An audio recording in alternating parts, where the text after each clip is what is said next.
Russia warns Thais planning fight for Ukraine they will not be treated as enemy combatants. The world has become an extremely dangerous place since the 24th of February 2022, with growing fears that the situation can escalate. There is also a growing realization that this will not be a short war, but an extended conflict, one that is deepening and shows signs of dividing the world even as it has united Western countries and public opinion in vehement opposition to Russia and President Vladimir Putin. Russia has warned Thai volunteers interested in serving with the Ukrainian defense forces on the ground in Ukraine that they will not be treated as enemy combatants and accorded the same treatment under international law if they take up arms against its army. It follows reports that scores of Thai men of fighting age, as in other countries throughout the world, visited the Ukrainian embassy in Lumpini in Bangkok last week, and that a social network group for volunteers has been established for Thai nationals planning to travel to Ukraine to take up arms against the Russian invasion. Songgoon Monlakan, Center, a former soldier with the Royal Thai Army who served in the Deep South, was one of scores of Thai nationals who visited the Ukrainian embassy in Bangkok last week seeking to volunteer for the International Legion announced by Ukrainian President Volodymyr Zelensky, and which men all over the world are traveling to join in what is seen as a fight for democracy.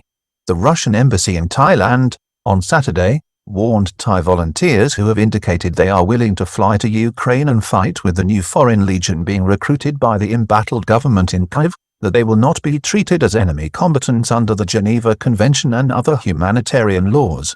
The message was posted as an advisory from the Russian Ministry of Defense. It comes as a Thai Ministry of Foreign Affairs spokesman signaled that authorities in Thailand also do not wish Thai citizens to put their lives in jeopardy, but emphasized that the priority for the government in Bangkok was repatriating Thai nationals still living in Ukraine, where some are still under fire from Russian bombardment.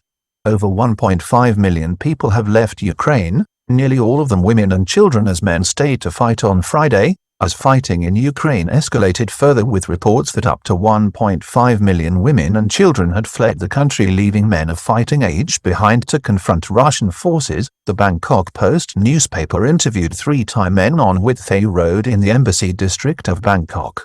They had gone there in response to a message from Ukrainian President Volodymyr Zelensky, who last week announced that a special international force was being established as part of the Ukrainian armed forces. This has seen men of all ages across the world, but especially from Europe, the United States and even countries like Japan, volunteer to serve at their own expense in what they see as a fight for democracy against tyranny. One Thai man says watching the invasion as it unfolds feels like witnessing an adult bullying a child. "We don't want Thais to put their lives at risk," said Mr. Tani Sangrat of the Foreign Ministry in Bangkok on Saturday in response to the reports and the growing interest from Thailand. One of the men interviewed was 39-year-old Dej, a volunteer from Narathiwat province. He told reporters that he had been following the news via Thai and international news sources on what was happening in Ukraine since the invasion by Russian forces from nearly all directions on the 24th of February 2022. He said it reminded him of an adult bullying a young child. "I hate to see strong people harassing weak ones. I am ready to quit as a volunteer ranger and fly to Ukraine if I am recruited to join the fight," he declared. Dej told reporters that he was trained in the use of weapons, but needs to find the money to finance his trip to Ukraine, where he hopes to join the Ukrainian Defense Forces. Another volunteer, a retired 44-year-old soldier in the Thai Army who has served in the Deep South, Songgoon Monlakan, said on Wednesday he wanted to fight as he loathed bullying. "I want to join the force because of my democratic ideology. I hate bullying," he explained as he waited to volunteer. Real fears of a world war as UK Foreign Secretary Liz Truss draws a red line for Russia in Lithuania. Another 39-year-old, Tak from Fetchelban province, said he was ready to travel to Ukraine, but at the same time, he said he did not want to see the current conflict escalate into a world war. The threats coming from Russian President Vladimir Putin at the outset of this invasion, and even more pointedly in recent days on the question of control of the airspace over Ukraine, has dramatically increased the stakes. On Thursday, in Lithuania, thought to be the next most vulnerable country in the Russian leader's sights, the UK Foreign Secretary Liz Truss, who has become a bête noire of senior Russian officials, speaking in the capital Vilnius, said that the UK's commitment to defending NATO countries was unyielding and any action by Russia against its allies would see the United Kingdom at war with Russia. UK Foreign Secretary visits Bangkok after AUKUS security pact further raises tensions with China. Ms. Truss has also suggested that this conflict will be an extended one for many years. UK Defence Minister disassociates himself from UK Foreign Secretary's comments supporting volunteers. Ms. Truss said that the Allies must ensure that Putin fails in this horrific enterprise so that the Russian leader goes no further. World lives in fear, UK Minister says Putin may not be in his right mind as Thursday's invasion goes awry. Ms. Truss has raised eyebrows, even in the United Kingdom, by her jingoistic comments and tacit support for British volunteers with combat experience volunteering to serve in Ukraine, with UK Defence Minister Ben Wallace MP, who last week questioned Vladimir Putin's mental health, disassociating himself from her comments. At least 20 Thai nationals visited the Ukrainian embassy in Bangkok in just one day to volunteer on Thursday. There were reported to be at least 20 Thai nationals who visited the Ukrainian embassy in Bangkok to find out more about how to volunteer for the war in Ukraine. One of these was 31-year-old Golf, a former conscript in the Royal Thai Army who told reporters that he obtained the information he required which he would pass on to friends. It also emerged that a special line group has been established among potential Thai volunteers, eager to serve the beleaguered nation. A notice at the embassy appealed to applicants to submit information detailing their prior military experience and training to the Second Secretary of the Ukrainian Embassy to review. Embassy officials were reportedly asking all volunteers to make contact via email to streamline the vetting and screening process. The displayed information made it quite clear that the mission is a voluntary one and that all expenses involved must be paid by those signing up. The embassy also categorically rejected claims that those who fought in the war will be awarded Ukrainian citizenship for their efforts. Message from Ukrainian President Zelensky to citizens of the world inviting foreign volunteers to fight to save his country from Russian aggression. The embassy is carrying the message from President Zelensky last week, which has prompted the rush of volunteers worldwide. The President of Ukraine Volodymyr Zelensky is addressing all citizens of the world, friends of Ukraine, peace and democracy.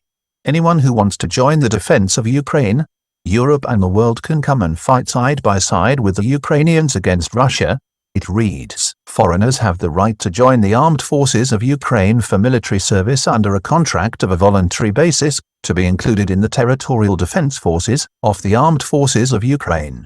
A separate subdivision is being formed of foreigners entitled the International Legion, for the territorial defense of Ukraine.